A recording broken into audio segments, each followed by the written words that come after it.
En 2019, le Centre hospitalier Sud-Essonne d'Audun-Étampes a mis en place une expérimentation sur le télétravail des cadres.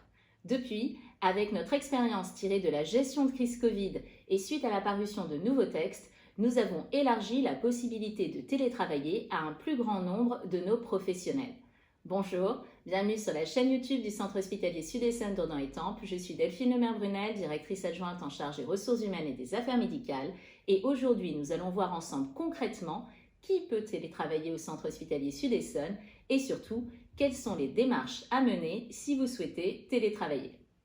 Pendant longtemps, le télétravail n'a pas été considéré comme une option possible à l'hôpital du fait de la nature même des activités hospitalières.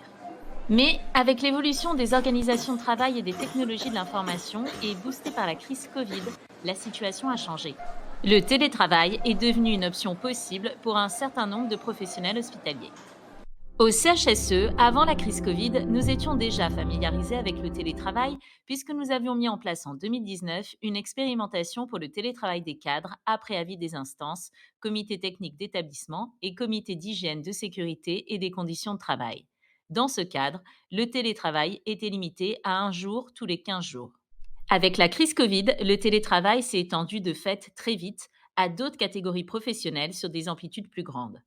D'abord aux professionnels en éviction pour des raisons médicales jusqu'à 100% de leur temps, et ensuite suite aux recommandations gouvernementales pour limiter le risque épidémique à de nombreux autres métiers comme agents administratifs, secrétaire médical, professionnels du soin tels que les psychologues, les diététiciennes, assistantes sociales et même les professionnels médicaux. La loi du 6 août 2019 de transformation de la fonction publique et le décret numéro 2020-524 du 5 mai 2020 assouplissent l'accès au télétravail. Ainsi, il est notamment désormais possible, quelle que soit la période, de télétravailler sur une base de 3 jours par semaine maximum, de télétravailler de manière ponctuelle et de télétravailler de façon exceptionnelle à temps plein dans des situations particulières, pour les agents dont l'état de santé, le handicap ou l'état de grossesse le justifie, pour période de 6 mois renouvelable, et en cas de situation exceptionnelle perturbant l'accès aux services ou le travail sur site. Au Centre hospitalier Sud-Essonne, au regard des retours positifs des professionnels qui ont expérimenté le télétravail pendant la crise Covid et d'une enquête RH réalisée en début d'année qui montre que parmi les répondants donnant un avis sur le recours au télétravail, 77% seraient favorables à son extension, nous avons décidé, après concertation du CTE et du CHSCT, d'étendre dès ce début d'année 2022 l'accessibilité au télétravail à tous les professionnels volontaires dont tout ou partie des activités sont télétravaillables. Alors, comment faire si vous estimez que certaines de vos activités sont télétravaillables et que votre poste de travail vous le permet pour bénéficier de jours de télétravail?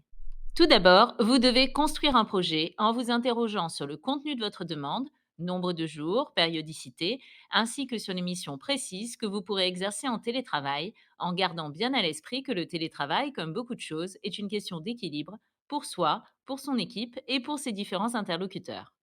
Une fois votre projet abouti, vous devrez le présenter à votre supérieur hiérarchique afin d'obtenir son approbation. La demande officielle de télétravail se fait ensuite par écrit à l'attention de la Direction des ressources humaines et des affaires médicales, soit sur papier libre, soit directement via le formulaire dédié qui sera transmis par le gestionnaire carrière. La Direction des ressources humaines recueillera alors l'avis officiel de votre hiérarchie, l'avis du service informatique sur la faisabilité technique de votre demande et vérifiera la conformité de celle-ci par rapport au texte avant de pouvoir la valider. Si votre demande est validée, vous recevrez, selon votre statut, une décision de télétravail si vous êtes fonctionnaire ou un avenant à votre contrat de travail si vous êtes contractuel. En cas de refus, selon votre statut, vous avez la possibilité de saisir la commission administrative paritaire ou la commission consultative paritaire compétente. Il faudra ensuite, en fonction de la durée de l'autorisation obtenue pour le télétravail, veiller, le cas échéant, à demander régulièrement son renouvellement. Le développement du télétravail à l'hôpital est un défi enthousiasmant. Il mobilise l'encadrement au sens large et la DRH afin que ce nouveau mode d'organisation permette efficience, qualité au travail et contribue à la qualité de notre offre hospitalière. Eh bien ça y est, cette vidéo est maintenant terminée. J'espère que vous l'avez appréciée. N'hésitez pas à la liker, à laisser un commentaire ou à la partager. N'hésitez pas non plus à vous abonner à la chaîne YouTube du Centre hospitalier Sud-Essonne d'Audun-Étampes si vous ne l'avez pas déjà fait et à cliquer sur la petite cloche qui apparaît sur votre écran de façon à être informé en temps réel de nos dernières publications. La prochaine capsule sur les ressources humaines, c'est dans une semaine. Et moi, dans 15 jours, je vous reparlerai à nouveau du télétravail parce que c'est un élément important de notre projet social, de notre plan d'amélioration de la qualité de vie au travail avec un objectif de fidélisation et avant aussi d'attractivité. Et enfin, c'est un élément essentiel de notre plan d'action pour l'égalité femmes-hommes. Donc d'ici là, je vous dis à très bientôt.